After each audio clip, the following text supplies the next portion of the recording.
3.5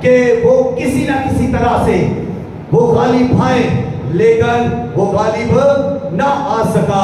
اسی طرح جس طرح ہٹلر کو دوسری جنگ عظیم میں یہ پتہ چل گیا کہ وہ اب قبضہ میں آنے والا ہے، دشمن اس کو پکڑ لے گا اور یہ مر جائے گا، تو اس نے اپنی پوری کوشش کی کہ وہ غالب آئے، لیکن وہ غالب جب نہ آیا اور دشمن اس پر چڑھ آیا تو اس نے کیا کیا؟ خودکشی کر لی اور وہ مر گیا۔ ابلیس بھی یہی کرے گا۔ ابلیس بڑے جوش کے ساتھ، بڑے اپنے فرشتوں کے ساتھ جنگ کرے گا زمین کے اوپر کہ کچھ قبضہ کر لے، لیکن کچھ فائدہ نہیں ہوگا۔ اور تیسرا سزا کا اس کا جو درجہ ہے وہ یہ ہے کہ اس جنگ کے بعد، یعنی یہ بڑی کوشش کر رہا ہوگا، جنگ کر رہا ہوگا، ایک ہی فرشتہ آسمان سے آئے گا۔ Only one angel of God come on the earth۔ ایک فرشتہ زمین پر آئے گا اور اس کے ہاتھ میں ایک زنجیر ہوگی، اور وہ اس زنجیر کے ساتھ اس ابلیس کو باندھ دے گا، اور وہ کہاں اسے باندھے گا؟ اتھاہ گڑھا میں ڈال کر اسے بند کر دے گا، زنجیر سے اسے باندھ دے گا اور اس کے اوپر مہر بھی کر دے گا، اور 1000 سال تک وہ اس اتھاہ گڑھا کے اندر ابلیس بنا رہے گا۔ اور اس کے فرشتے آپ سوچیں کہاں ہوں گے؟ اس کی بدروہیں اب کیا ہوں گی، کیا کریں گی؟ پہلے تو اس کے ساتھ آسمانی مقاموں پہ تھی، لیکن جب وہاں سے انہیں نکال دیا گیا ہے تو اب وہ کہاں ہوں گی؟ ابلیس تو اتھاہ گڑھا میں ہوگا، لیکن اس کی بدروہیں، اس کے موکل اور اس کے فرشتے کہاں پر ہوں گے؟ یہ زمین پر ہوں گے، اور اب یہ رہنے کے لیے انسانوں کے بدنوں کو ڈھونڈیں گے، انسانوں میں رہائش پذیر ہوں گے۔ انسانوں میں جب یہ فرشتے رہیں گے، بدروہیں رہیں گی، تو اس وقت آپ دیکھیں کہ انسان کتنے بچائے ہو جائیں گے، ظلم کے اندر آئیں گے، اور جس کے اندر بدرو ہوگی وہ بدرو کی قید میں ہوگا، جس کے اندر ابلیس کا فرشتہ ہوگا وہ اس کی قید میں ہوگا، جو ابلیس کے موکل اس کے اندر ہوگا وہ اس کی قید میں ہوگا۔ تو انسان کتنا دکھ اٹھائے گا ان بدروہوں کے سبب سے، اور یہ کتنے سال ہوگا؟ 1000 سال۔ ایک طرف تو یہ ابلیس کے سارے درندے انسانوں کو تنگ کر رہے ہوں گے، ذلیل کر رہے ہوں گے، ظلم و ستم ان پر کیا جا رہا ہوگا، لیکن دوسری طرف خداوند یسوع مسیح اپنی کلیسیا کے ساتھ 1000 سال تک بادشاہی کریں گے، تخت لگیں گے، تختوں پر بیٹھیں گے، یسوع مسیح انصاف کریں گے، کلیسیا انصاف کرے گی، آپ بھی انصاف کریں گے، آپ بھی تختوں پر بیٹھیں گے اور انصاف کریں گے۔ اس لیے اگر آج کوئی زیادتی کر رہا ہے تو اس سے کہے کہ آپ سے دوبارہ ملاقات ججمنٹ کے دن ہوگی، جس روز عدالت ہوگی، جس نے آپ کے ساتھ ظلم کیا ہے، زیادتی کی ہے، آپ کو یہ موقع دیا جائے گا، آپ اس کی عدالت کریں، آپ اس کا انصاف کریں، خدا آپ کو اپنا اختیار دے گا، اور اس وقت وہ شخص آپ کی عدالت میں کھڑا ہوگا اور آپ اس کی عدالت کریں گے۔ اور چوتھی سزا، جو آخری سزا ابلیس کی اور اس کے فرشتوں کی ہے، یہ میں آپ کے سامنے رکھنا چاہتا ہوں کہ یہ چوتھی سزا اس کی یہ ہے کہ آگ اور گندک سے چلنے والی جھیل میں ڈالا جائے گا۔ کون ڈالا جائے گا؟ ابلیس، شیطان، یہ سانپ، یہ اژدہا، اس میں ڈالا جائے گا، تاکہ یہ عبدالآباد رات دن چلتا رہے۔ یہ رات دن، حالانکہ ابدیت میں رات نہیں،